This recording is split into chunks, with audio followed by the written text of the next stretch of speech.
The Kings have not made the playoffs since 2006, and that right there is the longest playoff drought in the NBA right now. And, simply put, Sacramento has been one of the faces of depressing franchises when you think about depressing franchises in North American sports. However, this year, Sacramento might finally break that streak, as right now, they're a top 6 seed in the Western Conference with a 20-17 record as I record this video. So in today's video, let's go ahead and talk about why Sacramento has been able to overachieve this year and why they might finally break their playoff drought.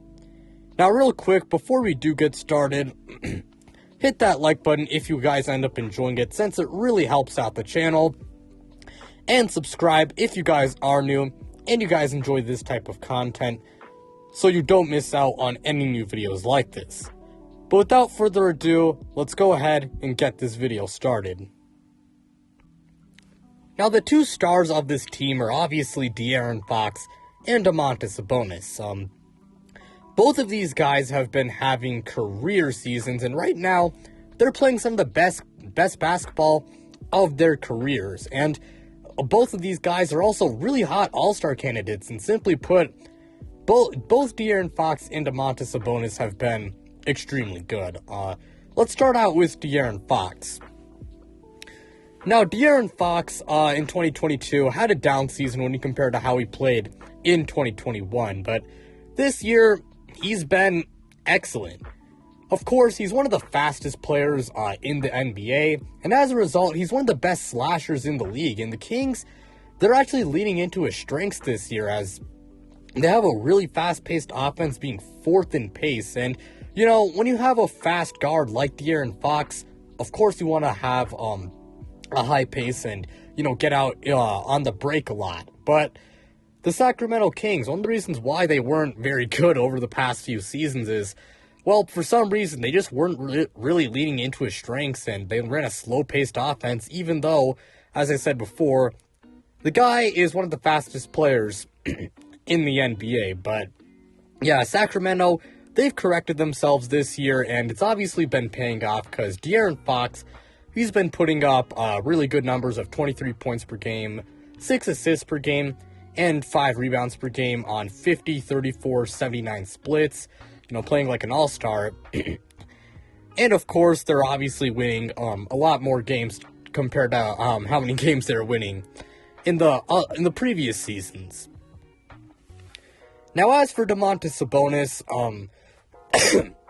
he was obviously traded to Sacramento at the deadline last year, and there were a lot of people who believed that the Kings were fleeced in that trade. Now, I didn't really think that, even though I was a little bit skeptical of them giving up Tyrese Haliburton at the time.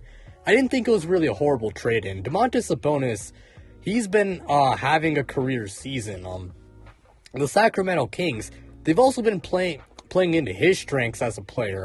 He's always been known as a good passer, and they've really leaned into that this year. And they've honestly been using him similar to how the Denver Nuggets use Nikola Jokic. And Domantas Sabonis this year has honestly been like a Dollar Tree version of Nikola Jokic. He's putting up 19 points per game, 7 assists per game, and 12 rebounds per game on an absurd 63% shooting. And you got to give a lot of credit to Sacramento's coaching staff for the systems they've put in place so that both Domantas Sabonis and De'Aaron Fox can thrive. And, as I said before, playing into your player's strengths and running these great offensive systems, they've been leading to wins, and also their two stars having career seasons. So, again, De'Aaron Fox and Domantas Sabonis, they've been extremely good players this year, and of course, massive reasons as to why the Kings have been, quite good they've been quite good this year. But in order to have a good basketball team, your squad has to be more than just your star players. Like, you got to have good role players around them. And, Sacramento, they definitely have some good role players. Starting off, we got Kevin Huerter. Kevin Huerter has been a massive surprise this year. Like, with the Hawks, he was always a solid player. But, this season, he's been the Kings' third leading scorer behind Fox and Sabonis. with 16 points per game, and he's been doing this on just spectacular efficiency. So Kevin Huerter, you got to give him a lot of credit because, had he not been playing like this, Sacramento's record would definitely be a lot worse. So, yeah, Kevin Huerter, again, got to give him a lot of credit for how he's playing. Aside from that, Harrison Barnes is a really good 3-and-D wing, and, in this league, you can't have enough 3-and-D wings. I mean, those are the best kinds of role players to have, and he's been with the squad for a few years. I will say, he is having a little bit of a down season when it comes to his three-point shooting. I think he's only shooting like 32%, but he is still a good player. Aside from that, Malik Monk, he's a really good spark plug off the bench. I believe they're, I want to say, 4th or 5th leading scorer on the team. He was definitely one of the few bright spots on the Lakers, on that disastrous Laker team last year, and, he's been continuing his really good play with Sacramento. So, yeah, Malik Monk, again, just been a really good 6-man off the bench.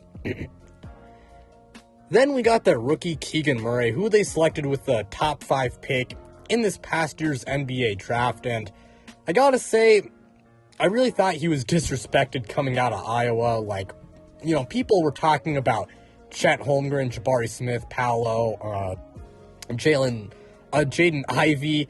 They're talking about all those guys, but Keegan Murray, I mean, they just weren't talking about him. And Keegan Murray, I don't think he has superstar potential because he is kind of an old rookie, but I think he's got a pretty high floor, and, he's been having an okay rookie season. I'll admit, I thought he would have a better rookie year, but after all, this guy is a rookie, so you got to be a little bit patient with him, and I think he can eventually become like a really good starter. So, yeah, Keegan Murray, he's been having a solid rookie season, as I said before, and I do think he will get a little bit better, even if he is not going to be a future superstar.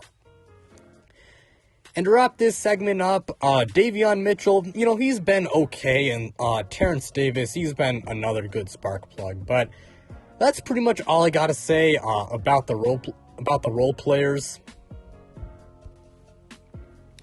And again, I do want to give another shout out to the Kings coaching staff because their coaching staff has just been extremely good and a massive reason as to why they have been winning games this year. So again, shout out to Mike Brown and his coaching staff. I liked the hire at the time when it was first announced. He was part of Golden State's coaching staff as an assistant.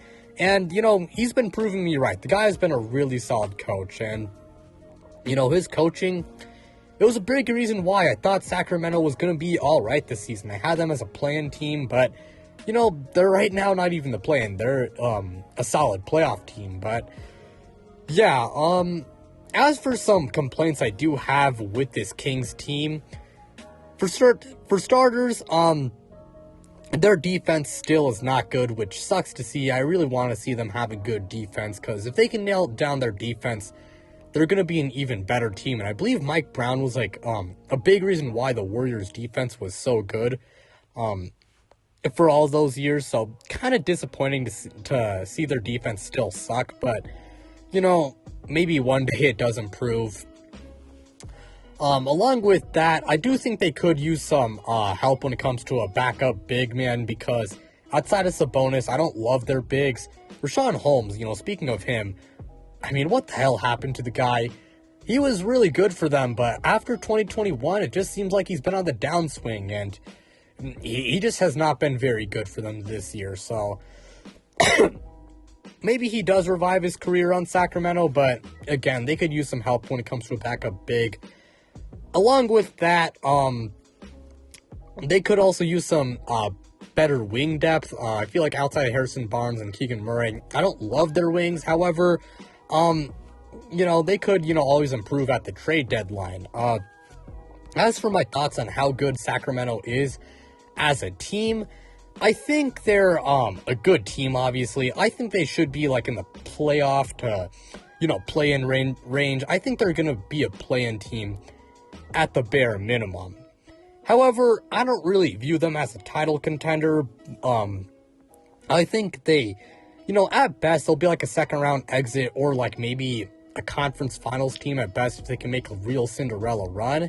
However, I don't see this team winning the championship, but, you know, that's not a horrible thing because, you know, Sacramento has been, you know, I guess in a way exceeding expectations or like, and along with that, I mean, this team, I mean, they just want to get back into the playoffs at the bare minimum, and I think a lot of their fans would be happy if they just got back into the playoffs because, you know, a lot of their fans haven't even witnessed them play a playoff series, so, yeah, but Sacramento, they've been really good this year, and I really do hope this success continues throughout the season, and I really do hope that they can make some moves in the offseason to improve, and, you know, maybe one day they'll be a title contender, and the Kings will go from, like, the epitome of depression to a good team, but that's pretty much all I gotta say for this video. Thank you guys so much for watching. It really does mean a lot to me. Again, like, subscribe, do all of that stuff, and check me out on social media. Links to my Twitter and Instagram, they're in the description below. But without further ado, I'm at you guys.